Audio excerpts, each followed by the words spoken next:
السلام عليكم ورحمة الله. أشهد أن لا أشهد أن لا إله إلا الله وحده لا شريك له وأشهد أن محمدا عبده ورسوله أما بعد فأعوذ بالله من الشيطان الرجيم بسم الله الرحمن الرحيم الحمد لله رب العالمين الرحمن الرحيم مالك يوم الدين إياك نعبد وإياك نستعين اهدنا الصراط المستقيم صراط الذين أنعمت عليهم غير المغضوب عليهم ولا الضالين.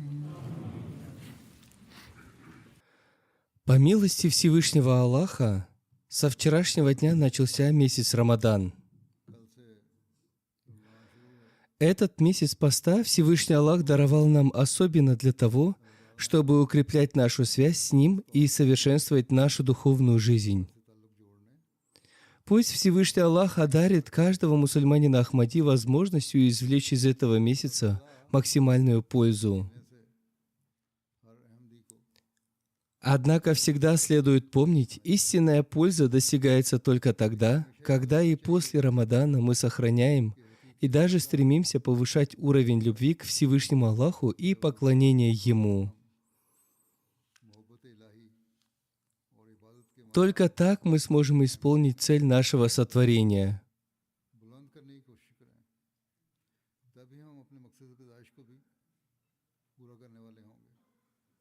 Как я уже несколько пятничных проповедей подряд рассказывал о любви посланника Аллаха, мир ему и благословения Аллаха, к Всевышнему Аллаху, о способах и уровнях его поклонения, о тех наставлениях и руководствах, которые он давал верующим, чтобы они следовали этому, а также о событиях из жизни его верного слуги, которые раскрывают подлинное следование его прекрасному образцу Усвы Хасана.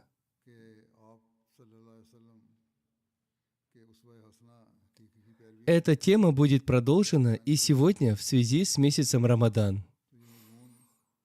В этом же ключе я расскажу о нескольких событиях из жизни Хазрата Обетованного Мессии, мир ему, которые раскрывают его связь с Всевышним Аллахом и его способы вознесения мольбы. Это тоже особая милость Всевышнего Аллаха, что тема любви к Всевышнему Аллаху и поклонения посланника Аллаха, мир ему и благословения Аллаха, и его слуги Хазрата Обетованного Мессии, мир ему, продолжилась именно в то время, когда мы вступили в Рамадан.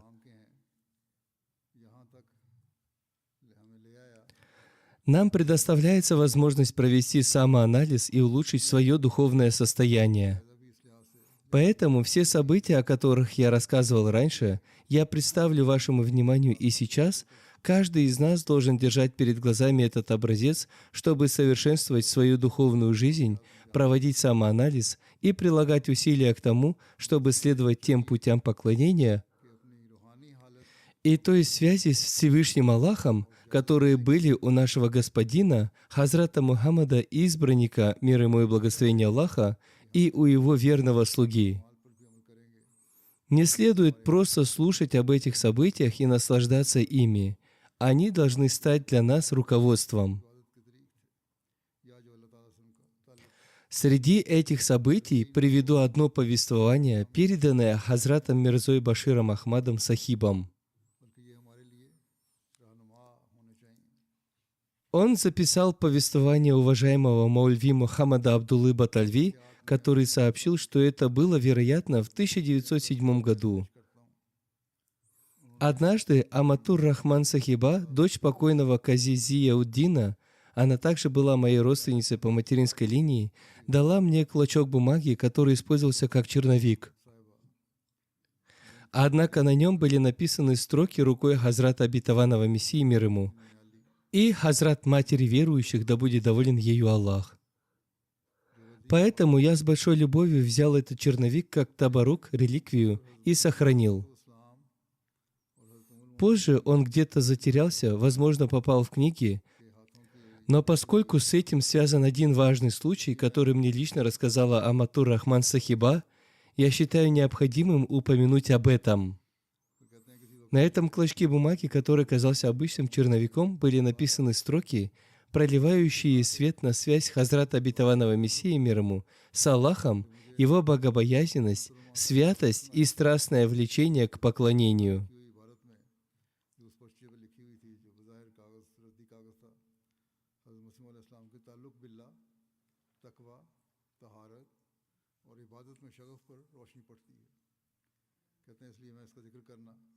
Аматур Рахман Сахиба рассказывала, что в те дни, когда она жила в доме Хазрата Обетованного Мессии, мир ему, она однажды увидела, как Хазрат Обетованный Мессии, мир ему, и Хазрат Мать верующих решили провести опыт, можно ли писать закрытыми глазами. Это происходило в домашней обстановке между мужем и женой. Хазрат Обетованный Мессия, мир ему, взял клочок бумаги и написал на нем строки, которые я помню слово в слово, хотя бумага и потерялась.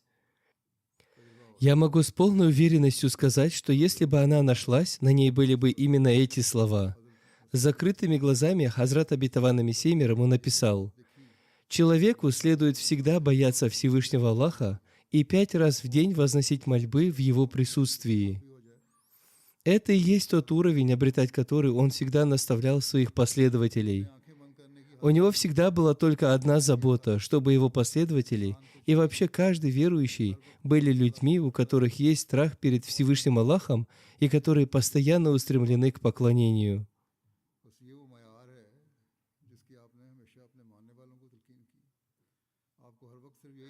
На том же клочке была и надпись рукой Хазрат Амаджан, она касалась обычных домашних дел. Слова Хазрат Амаджан были простыми: «Махмуд, мой любимый сын, пусть никто его не обижает». И еще одна фраза о детях: «Мубарак Ахмад просит печенье».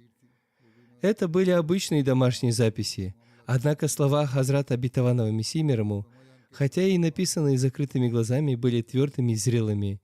Несмотря на то, что он писал вслепую, строки шли ровно, как в обычном письме.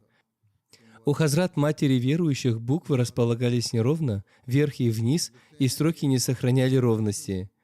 Но вот что особенно трогает, даже в такой непринужденной домашней обстановке, без всякой подготовки, когда Хазрату Обетованному Мессии, мир ему, внезапно пришлось писать, ему на ум пришли только слова назидания.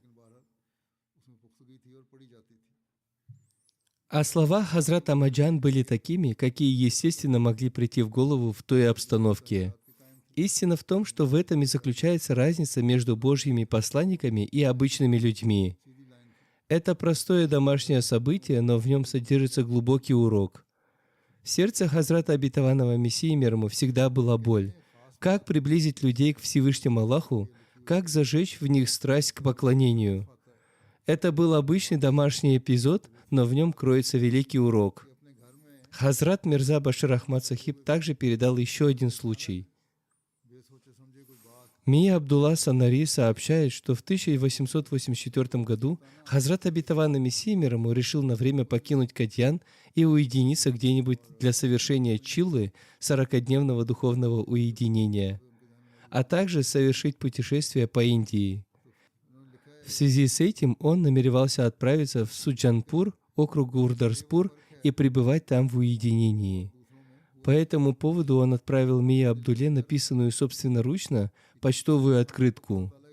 Мия Абдулла попросил взять его с собой в это путешествие по Индии, и Хазрат Обетованный Мессия, мир ему, дал свое согласие.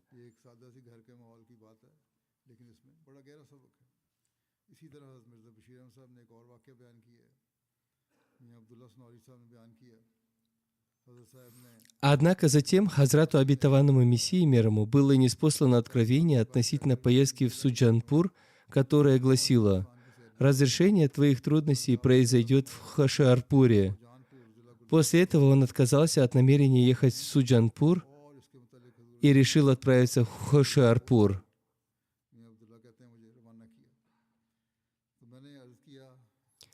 Когда в январе 1886 года он собирался выехать в Хошиарпур, то посредством письма вызвал Мия Абдуллу в Кадьян, а также написал шейху Мехар Али, раису главе Хошиарпура, что намерен приехать туда на 2 месяца и просит подобрать дом на окраине города, желательно двухэтажный, с верхней комнатой и расположенный в уединенном месте. Шейх Мехар Али освободил для него свой дом, известный под названием Тавила.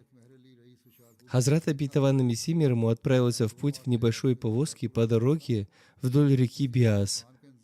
Мия Абдулла сообщает, что с ним были я, шейх Хамид Али и Фатх хан. Фатх хан был жителем Расулпура, близ Танды, округ Хошиарпур.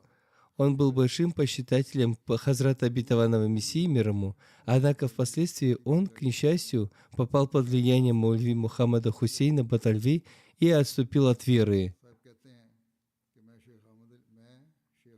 Когда они прибыли к реке, то для переправы взяли лодку. Во время переправы Хазрат обетованный Мессия мир ему, обращаясь ко мне, сказал: «Общество совершенного человека подобно этому речному путешествию. Есть надежда достичь берега, но есть и опасность утонуть». То есть пребывание рядом с совершенным, праведным и святым человеком может привести как к спасению, так и к бегелю, так и к гибели, подобно тому, как лодка может как переправить нас через реку, так и потопить. Мия Абдулла сообщает, что тогда он придал этим словам лишь поверхностное значение. Но когда Фатх хан впоследствии отступил от веры, он вспомнил сказанное Хазратом обетованным Мессией мир ему. Далее он сообщил, что по дороге они остановились в деревне Фатх хана, а на следующий день прибыли в Хошиарпур. По прибытии Хазрат обетованный Мессией мир ему поселился в верхней комнате дома Тавила и, чтобы между ними не возникало разногласий, распределил обязанности. Мне было поручено готовить пищу, Фатх хан должен был покупать на рынке необходимые продукты, шейх Хамид Али отвечал за хозяйственные дела и прием посетителей.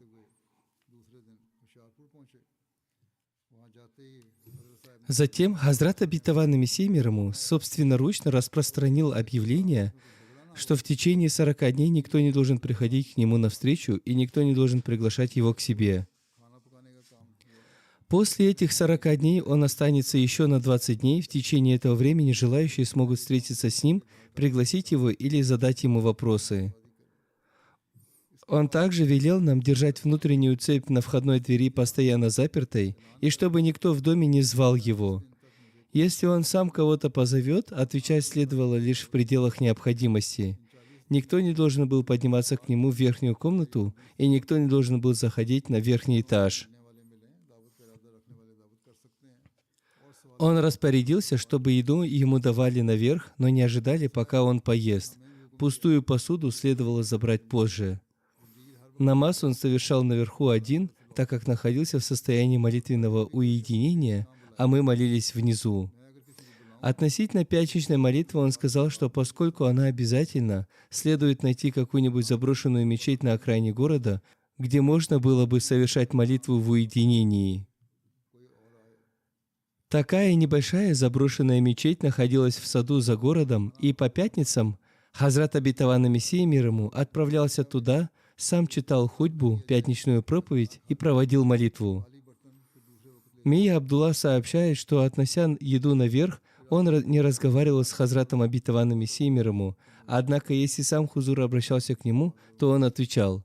Однажды Хазрат обетованный Мессией мир ему сказал ему: «Мия Абдулла, в эти дни передо мной открылись великие врата милости Всевышнего Аллаха, и порой Всевышний Аллах долго беседует со мной. Если записать эти события, то они заняли бы много страниц». Мия Абдулла сообщает, что откровения относительно обетованного сына также были ниспосланы во время этого молитвенного уединения Чиллы, и именно после ее завершения из Хошиарпура он объявил это пророчество. Это объявление от 20 февраля 1886 года, которое вообще неизвестно как пророчество об обетованном реформаторе. Особым совпадением является то, что сегодня также 20 февраля – день величественного исполнения пророчества об обетованном сыне. Тот обетованный сын родился согласно пророчеству, и период его халифата продолжался 52 года, в течение которых Всевышний Аллах даровал ему многочисленные успехи. Все пророчества и откровения, упомянутые в пророчестве об обетованном реформаторе, исполнились в личности Хазрата Мирзы Башируддина Махмуда Ахмада, да будет доволен им Аллах. Я упоминаю это совпадение потому, что именно сегодня это событие оказалось передо мной, хотя могло бы быть упомянуто и в другой день. Но в этом была мудрость Всевышнего Аллаха, чтобы это произошло именно сегодня, и об этом было рассказано.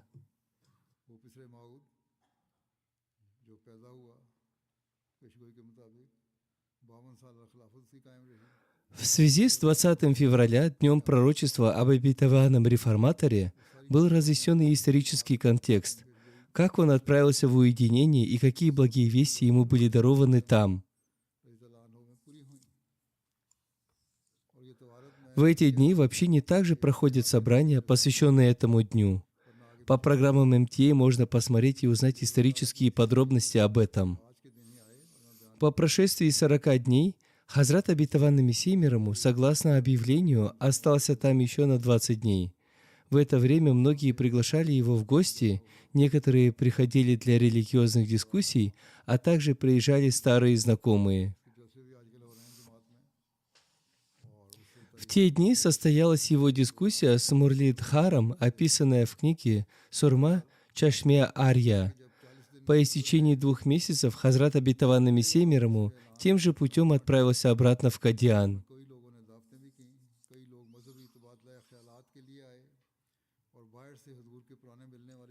В 5 милях от Хашиарпура находится могила одного праведника. По дороге возле сада Салга Хазрат обетованный Мессия мир ему сошел с повозки и сказал: «Это прекрасное тенистое место, остановимся здесь ненадолго». Затем он направился к могиле, о которой говорили, что это могила одного святого. Мия Абдулла сообщает, что пошел следом за ним, когда как шейх Хамид Али и Фатх хан остались возле повозки. Подойдя к гробнице, Хазрат обетованный Мессия мир ему открыл дверь, вошел внутрь, встал у изголовья могилы, поднял руки для мольбы и некоторое время молился. Вернувшись, он сказал мне: «Когда я поднял руки для мольбы, тот праведник, чья это могила, вышел из нее и, сев на колени, расположился передо мной».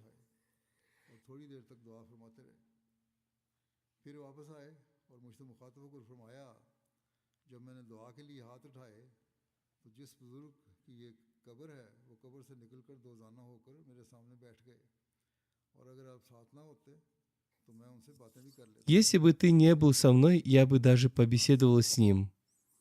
У него были большие глаза и смуглый цвет кожи. Затем он, мир ему, сказал: «Если здесь есть смотритель, спросим у него о нем». Они спросили, и тот ответил, что сам не видел его, поскольку с времени его смерти прошло около 100 лет, но от предков слышал, что это был великий праведник, пользовавшийся большим влиянием в этом регионе. На вопрос о его внешности он ответил, что слышал, будто он был смуглым и с крупными глазами. После этого они отправились дальше и прибыли в Кадиан. Описание этого святого полностью совпадало с тем, о чем ранее сообщил Хазрат обетованный Мессия мир ему. Некоторые говорят, что определенным праведникам, авлия, пророкам, может быть дарована возможность общения с умершими. Иногда они могут быть им явлены. Все это пути Аллаха.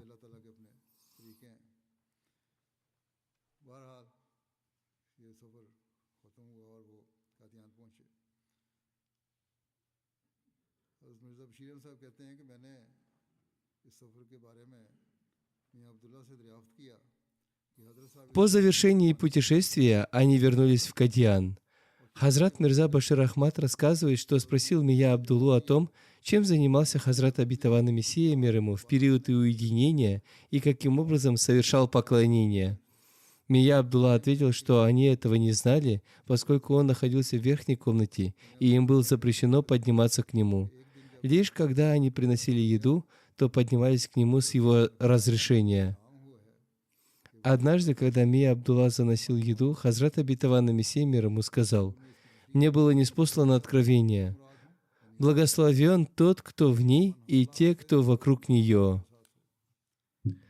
Он, мир ему, разъяснил, что тот, кто в ней, это он сам, а те, кто вокруг нее, это вы, находящиеся рядом со мной. Мия Абдулла сообщает, что он сам почти все время находился дома, лишь по пятницам выходил вместе с Хазратом обетованным Мессией мир ему. Шейх Хамид Али тоже чаще оставался дома, тогда как Фат хан обычно проводил день вне дома, вероятно, и в момент этого откровения он отсутствовал. В те дни, сообщает Мия Абдулла, Фат хан был настолько убежденным последователем Хазрата обетованного Мессии, что в разговорах с ними заявлял: «Я считаю Хазрата пророком». Сам Мия Абдулла, придерживаясь прежних известных убеждений, тревожился, думая, как может прийти пророк, ведь после посланника Аллаха, мир ему и благословения Аллаха, никакой пророк прийти не может. Но Фат хан уже тогда называл его пророком, еще до начала принятия обета верности и до объявления своих притязаний. Это было за 3-4 года до этого. Однако впоследствии он споткнулся в вере и стал отступником.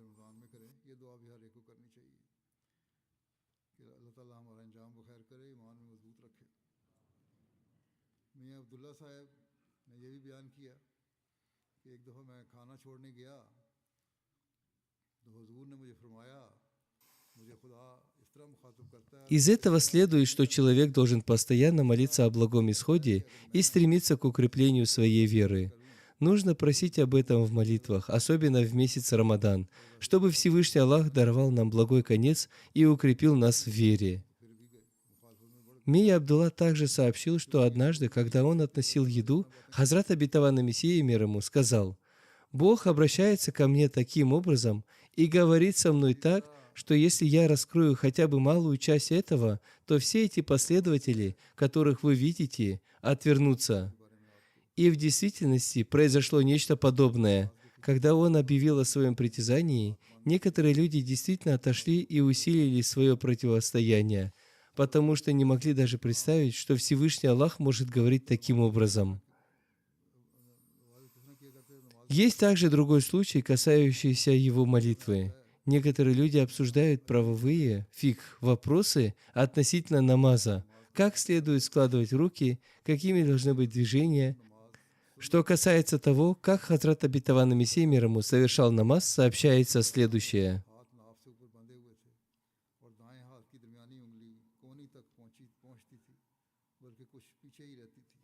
Мия Али Мухаммад описывает способ его молитвы. «Однажды я видел, как Хузур совершал суннат намаз перед фарзом. Он держал руки выше пупка, и средний палец правой руки доходил почти до локтя левой, даже немного не достигая его. Во время земного поклона, суджуда, он помещал лоб и нос между обеими руками, а пальцы были выпрямлены и направлены в сторону киблы. Когда он поднимался из суджуда, поскольку его тюрбан был свободно связан и слегка сдвигался назад, он поправлял его рукой. Он пишет, что эти суннаты Хузур совершал в Масджид Аль-Акса к югу от могилы своего отца, а затем началась обязательная фарз-молитва, которую возглавил Хазрат Маульви Нуруддин Сахиб.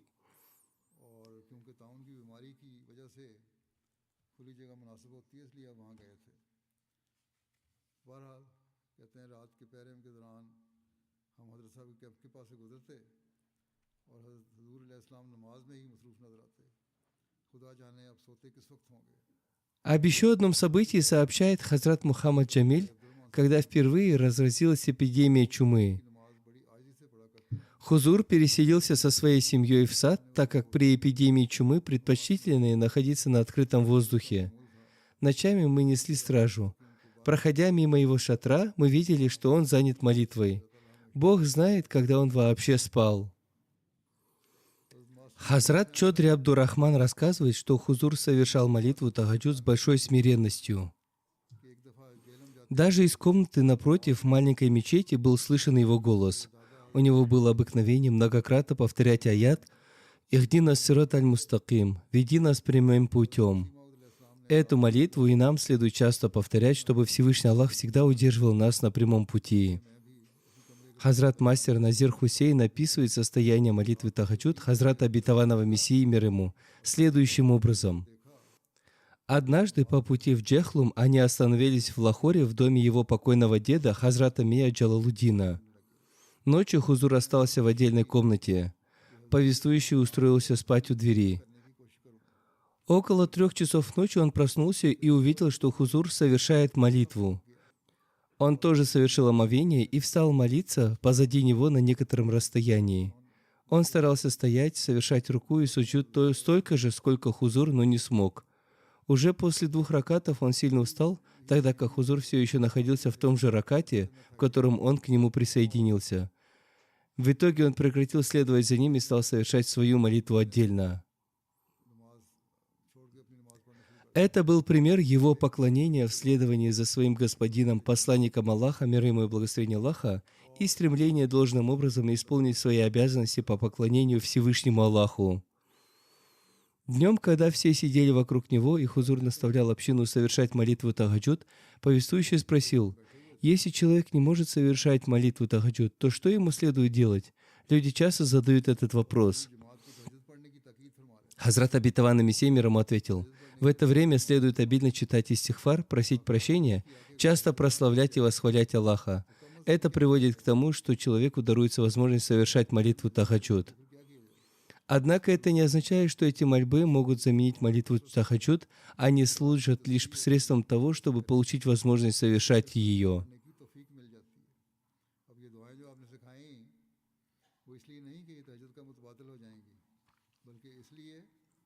Хазрат Мирза Башир Ахмад также писал, что когда у него, у Мирзы Башира Ахмада или повествующего, возникала небрежность в отношении молитвы Тахаджуд, он поступал так, и ему вновь даровалась возможность совершать ее. Этот рецепт нам следует применять и в дни духовной слабости. Сейчас мы пребываем в месяце Рамадан, и у нас появляется некоторая возможность для совершения молитвы Тахаджуд. Даже если вы не совершаете эту молитву, нужно стремиться к этому.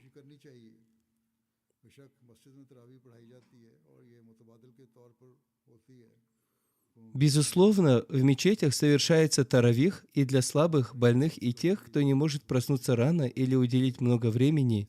Это служит своего рода заменой. Однако это не такая замена, которая полностью восполняет право совершения молитвы Тахаджуд. Сунна посланника Аллаха, мир ему и благословение Аллаха, и путь его правдивого слуги заключается в том, чтобы вставать ночью и совершать молитву Тахаджуд. Поэтому, даже если человек совершает таравих, ему следует стараться совершать хотя бы 2 или 4 раката молитвы Тахаджуд. Хазрат Хайруддин сообщает, что однажды Хазрат Обетованный Мессия мир ему весной около 8 часов утра вышел из Кадьяна на прогулку по дороге между Хини и Кадирабадом, которую также назвали Большой дорогой. Достигнув границы земель Кадьяна, он совершил 2 раката дополнительной молитвы, а затем, пройдя мимо их деревни, вернулся в Кадьян. То есть даже во время прогулки он помнил о поклонении. Теперь и те, кто живет в Кадьяне, должны помнить, что он, мир ему, совершал дополнительные и обязательные молитвы как внутри города, так и на его окраинах. Поэтому следует соблюдать святость этого места и, исполняя право этого поселения, повышать уровень своих поклонений.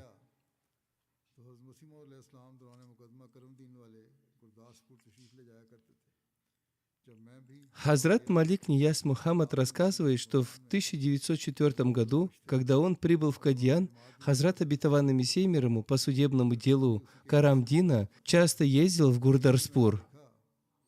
Когда Хазрат Обетованный Мессия мир ему в очередной раз отправился туда, он остановился в доме возле пруда, и члены общины разместились там же. Лангар-хана, общинная кухня, находилась в той же части дома. Хазрат Малик Нияз Мухаммад отмечает, что в суде для Хузура расстилали палас, на котором он сидел вместе с другими членами общины. Палас был большим, и все размещались на нем.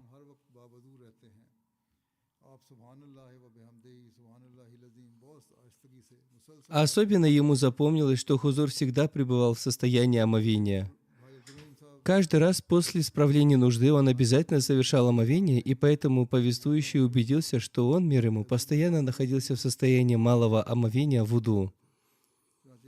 Кроме того, он тихо и непрерывно повторял «Субхан Аллахи ва бихамдихи, Субхан Аллахи лазим».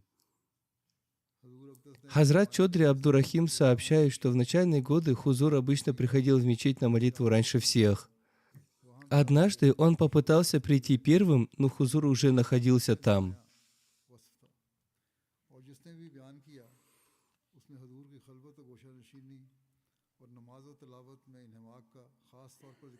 Значительную часть своей молодости, около 7 лет, Хузур провел в Сиалкоте. И там его дни и ночи отличались прежде всего его любовью к Всевышнему Аллаху. Все, кто вспоминал тот период, особенно подчеркивали его уединенность, склонность к затворничеству, погруженность в молитву и чтение Корана.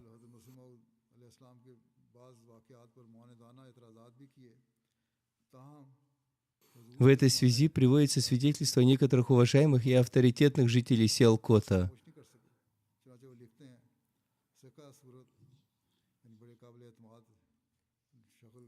Хаким Бадр Хусейн пишет, хотя после притязания Хазрата Обетованного Мессии на сан посланника Аллаха он перешел в ряды противников Ахмадията и даже выдвигал враждебные возражения в форме романа. Тем не менее, он не смог забыть святые воспоминания о его пребывании в Сиалкоте. Он пишет, что это был человек надежной наружности, достойного облика, высокого духа и возвышенных мыслей, не считавший чье-либо существование равным своей устремленности. Он рассказывает, что, войдя в дом, где он тогда проживал, Хузур сразу попросил воды для омовения. После завершения омовения он совершил молитву Магриб, затем занялся своим зикром, духовным чтением и поминанием Аллаха. Затем отец известного мусульманского лидера Маульви Зафара Али Хана, редактор газеты «Заминдар», покойный Мунши Сираджуддин, рассказывал, что Мирза Гулям Ахмад примерно в 1860 или 1861 году служил писцом Мухариром в округе Сиалкот. Тогда ему было около 22-23 лет. Мы, по его словам, можем как очевидцы засвидетельствовать, что уже в молодости он был чрезвычайно праведным и богобоязненным человеком. После окончания служебных обязанностей все свое время он посвящал изучению религиозных наук и мало общался с людьми.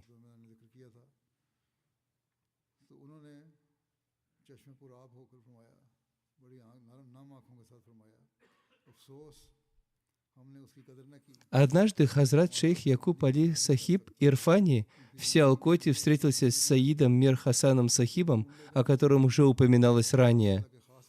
Тот со слезами на глазах сказал: «Увы, мы не оценили его по достоинству. Я не могу описать его духовные совершенства. Его жизнь не была жизнью обычного человека. Он был из числа особых рабов Бога, которые приходят в мир лишь изредка». Есть также случай с простым деревенским человеком, который тоже распознал свет Хазрата Обетованного Мессии мир ему.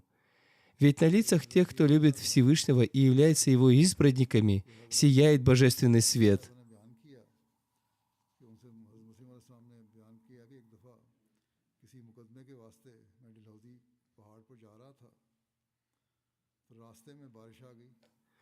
Хазрат Мирза Башир Ахмад писал, что его мать, Хазрат Амаджан, передала слова Хазрата Обетованного Мессии мир ему о том, что однажды он направлялся по делу в горы Чалхузи, и по пути начался дождь. Он и его спутник сошли с повозки и подошли к дому горца у дороги. Спутник попросил разрешения войти, но хозяин отказал. Дом был бедный, с маленькой комнатой. Между ними возник спор, хозяин стал сердиться и даже ругаться. Тогда подошел сам Хазрат Обетованный Мессия мир ему. Как только их взгляды встретились, хозяин, не дав ему ничего сказать, опустил голову и сказал: «Дело в том, что у меня есть молодая дочь, поэтому я не пускаю в дом незнакомцев. Но вы можете войти». Хазрат Обетованный Мессия мир ему говорил, что тот человек был ему совершенно незнаком, и он сам не знал его. Это был божественный свет, признак благородства и богослужения, который отразился на его лице, и тот человек его распознал. ना वो मुझे जानता था। तो ये दरअसल वो खुदाई नूर है, शराफत और इबादत की निशानी थी जो आपके चेहरे से उसे भी नजर आ गई। Всевышний Аллах всегда был перед его взором. Никакая занятость не отвлекала его от поминания Бога. Даже во время судебных процессов он являл тот же пример. Он обладал такой любовью и упованием к Богу, что даже в столь напряженные моменты, когда трудно соблюдать молитву, несмотря на возможные вызовы в суд и опасность ущерба из-за своего отсутствия, с наступлением времени намаза он оставлял все и являлся на зов Бога. Это пример для каждого верующего — ставить молитву выше всего остального. Этому Хазрат Обетованный Мессия мир ему научился у своего господина, посланника Аллаха, мир ему и благословения Аллаха. Он действовал согласно этому образцу и установил для нас свой пример. कुछ भी परवाह न करते हुए बारगाह इलाही की सदा पर लबैक कहते हुए उसकी बारगाह में हाजिर हो जाते हैं। ये है असल चीज़ जो हर एक को याद रखनी चाहिए कि नमाज के वक्त में नमाज को बहरहाल मुकद्दम करें। ये वो उसवा है और नमूना है जो एक मोमिन का खासा है। Хазрат шейх Якуб Али Ирфани прекрасным образом описал его состояние. Он писал, что судебные дела длились долго, некоторые из них доходили до главного суда. लिखते हैं कि मुकदमात का ये सिलसिला बड़ा लंबा था। Он подчеркивал особую связь Мирзы Сахиба с Богом. Те, кто общался с ним или читал его опубликованные речи, знали, что его руки всегда были в деле, а сердце с Богом. जिस अमर पर मुतवज्जे करना चाहता हूँ वो आपका ताल्लुक बिल्ला है। जिन लोगों को हजरत साहब की सोबत में रहने और आपकी बातें सुनने Даже участвуя в судебных разбирательствах, где обычно стороны пребывают в тревоге и беспокойстве, он сохранял спокойствие, достоинство и постоянство, не пропуская ни одной молитвы. दिल यार यानी खुदा की याद में मसरूफ की Затем он пишет, что даже во время этих поездок по судебным делам, в каждый миг, если сохранялось внимание, то оно было обращено только к той самой сущности, которая является Творцом и Владыкой миров. मगर मिर्ज़ा साहब जब मुकदमात की पैरवी के लिए जाते तो तबीयत में कोई बेचैनी और घबराहट नहीं होती थी। पूरे इस्तिक़लाल और В восходящем солнце, в сияющей на ночном небе луне и звездах, в падающих водопадах и каскадах, в высоких горах, в текущих водах, в колышущихся полях, в щебетании птиц и в раскатах грома являлся отблеск одной и той же сущности, и везде виднелся отблеск того же источника света. То есть во всем он видел проявление мощи всемогущего Аллаха. Повсюду являлось сияние того же истинного возлюбленного. लिखे हैं कि वही इस तरह की जारी से आवाज़ें पड़ती थी, बाद में ऐसा हुआ मगर आप बेपरवाह हुए। फिर लिखते हैं कि मुकदमात के इन सफ़रों में भी Если он, глядя на Луну, становился крайне беспокойным, то потому, что в ней тоже проявлялись некоторые признаки красоты возлюбленного. В лучах солнца виднелись его волны, и в каждой звезде открывалось зрелище его сияния. Красота цветов указывала на красоту того же истинного Творца. Каждые прекрасные глаза указывали на Него же, и каждая завитая прядь волос указывала рукой на того же единого Бога. Каждый цветок и каждый сад наполнялся благоуханием сада Его красоты и милости. तो इसलिए कि उसमें भी जमाल यार के कुछ कुछ आसार दिखाई देते हैं। चश्मा खुर्शीद में उसकी मौजें मशहूर Это описано очень красиво. Истина заключается в том, что хотя внешне он отправлялся по делам судебных процессов, но на самом деле и в этих поездках его сердце было свободно от мирских тревог. को दिखाती है और हर गैस पे खमदार का हाथ Описывая это состояние, повествующий писал: «Как я уже упоминал ранее о случае поездки в Джалхаузе, там тоже, глядя на пейзажи вдоль дороги, Хазрат Обетованный Мессия мир ему говорил: как прекрасны водопады и зеленые луга гор». Таким образом, Хазрат Обетованный Мессия мир ему постоянно пребывал в состоянии уничтожения фана и довольства риза в той же единой сущности, которая постоянно охватывала его в каждый миг. Днем ли, ночью ли, в уединении или среди людей, воспоминание об этом истинном возлюбленном никогда не исчезала из его сердца.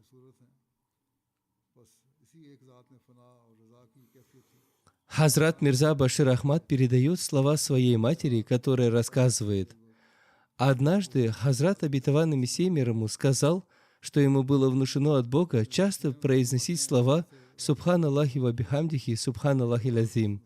«Пречист Аллах и хвала Ему». «Пречист Аллах великий». Он произносил эту мольбу часто и даже ночью, переворачиваясь в своей постели.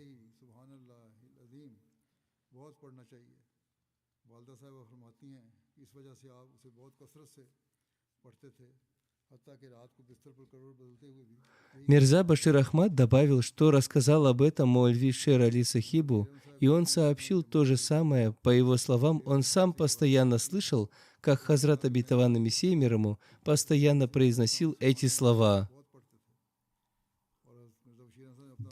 Хазрат Мирза Башир Ахмад Сахиб повествует, что он сам лично наблюдал за тем, как Хазрат обетованный Мессия мир ему постоянно, тихо, медленно, с покоем и мягкостью повторял эти слова, словно одновременно размышляя о божественных атрибутах. Пир Сираджуль Хак Нумани также рассказывал, что во сне он время от времени пробуждался и тихо произносил «Субханаллах, Субханаллах», а затем снова засыпал. Хазрат шейх Якуб Али Сахиб Ирфани пишет, что Хазрат обетованный Мессия мир ему, следуя примеру своего господина и благодетеля, посланника Аллаха Мухаммада, мир ему и благословение Аллаха, очень любил уединение и одиночество, и если бы это зависело только от него, никогда бы не выходил к людям. Неоднократно он выражал это в своих речах и письменных трудах.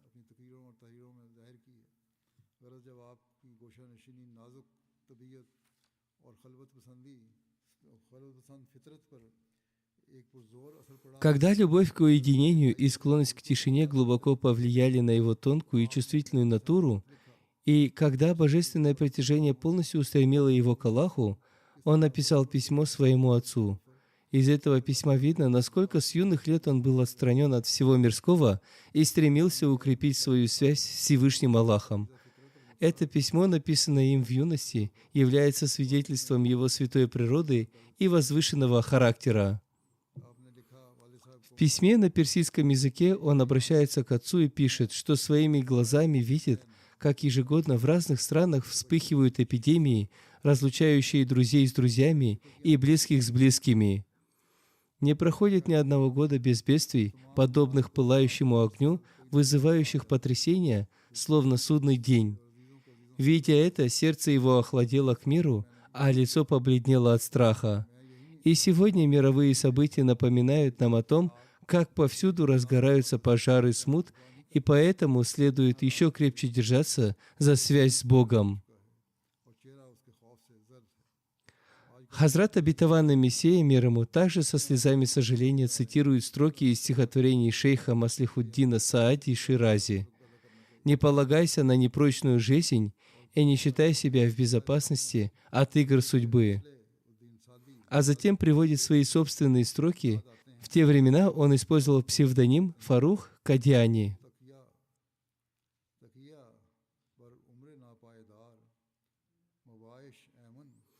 «О юноша, не привязывай сердце к низкому миру, ибо час смерти приходит внезапно». Хазрат обетованный Мессия мир ему писал, что желает провести оставшуюся жизнь в уединении, избегая общества людей и погрузившись в поминание пречистого Аллаха, чтобы искупить прошлое и восполнить упущенное. Это очень длинное письмо, и я прочитал только одну ее часть. Из этого письма становится ясным, что Хазрат обетованный Мессия мир ему не стремился к славе или величию, а имел искреннюю и чистую связь с Богом. Он сам говорил, что если бы Аллах предоставил ему выбор между уединением и общественной деятельностью, то, поклявшись Богом, он выбрал бы уединение. Но именно Бог вывел его на поле деятельности, тогда как наслаждение уединением известно лишь одному Всевышнему Аллаху. Около 25 лет он провел в уединении и ни на мгновение не желал занимать трон славы. ये हमारा वाक़या है कि आपके गोशा नशीनी और गोशा गज़ीनी से इस कदर По его словам, ему, мир ему, не было по нраву пребывания среди людей, однако он был вынужден выйти к людям согласно повелению Всевышнего Аллаха. ने फरमाया कि अल्लाह ताला मुझे इख्तियार दे कि खलवत और जलवत में से तू किसको पसंद करता है, तो उस पाक ज़ात की कसम है कि मैं खलवत को इख्तियार करूँ। मुझे तो कशां कशां मैदाने Он, мир ему, отказался от мирских благ и роскоши. Его отец владел 7 деревнями, и все это он оставил ради любви к Всевышнему Аллаху.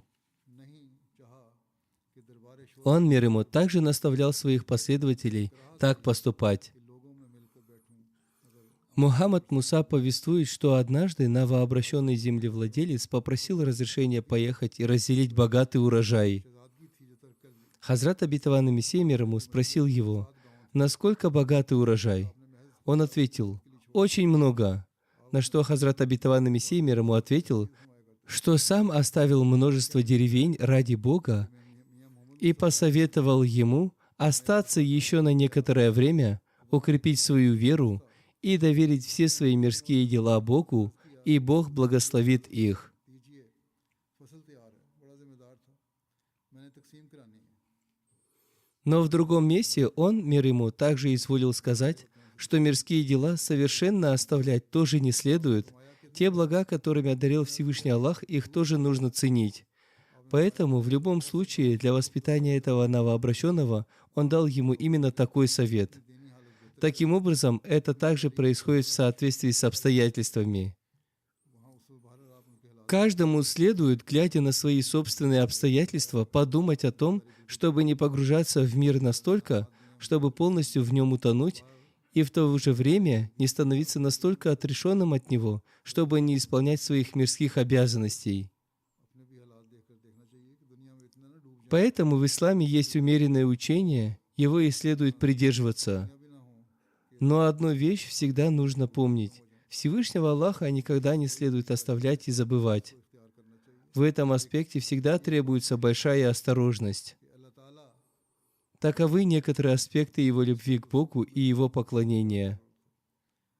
Пусть Всевышний Аллах дарует нам в этот Рамадан возможность по-настоящему совершать поклонение и расти в своей любви к Всевышнему Аллаху, чтобы благословения этого месяца остались с нами и после него. मोहब्बत में भी हमें बढ़ने की तौफीक अता फरमाए। Пусть Всевышний Аллах сделает нас истинными верующими и настоящими мусульманами. और बाद में भी इस फैज़ के असरात हम पर कायम रहें। अल्लाह ताला हमें वो बनाए जो हकीकी मोमन और एक मुसलमान की निशानी है। В эти дни следует особенно молиться за мусульман Ахмади, которые сталкиваются с трудностями и заключены в тюрьмы по ложному обвинению. लिए बहुत ज़्यादा दुआ करें कि अहमदी भाइयों को अल्लाह ताला Пусть Всевышний Аллах облегчит их положение. उम्मत मुस्लिमा को भी दुआओं में याद रखें। Также следует помнить в молитвах всю мусульманскую умму и просить Всевышнего Аллаха уберечь мир от разрушения, защитить невинных людей, но если войны и испытания неизбежны, сохранить безвинных и наказать притеснителей. Аминь. अल्लाह ताला हमेशा मासूमों को इससे बचा के रखे और जालिमों की पकड़ फरमाए।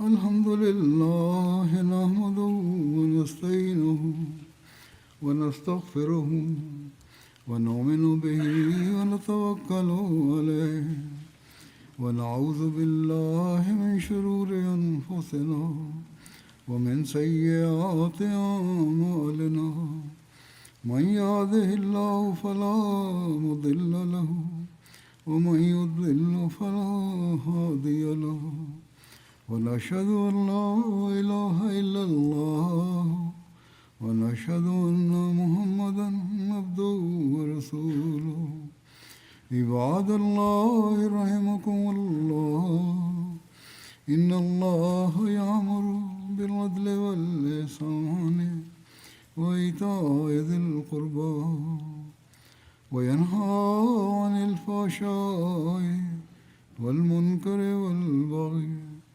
يعظكم لعلكم تذكرون اذكروا الله يذكركم وادعوه يستجب لكم ولذكر الله أكبر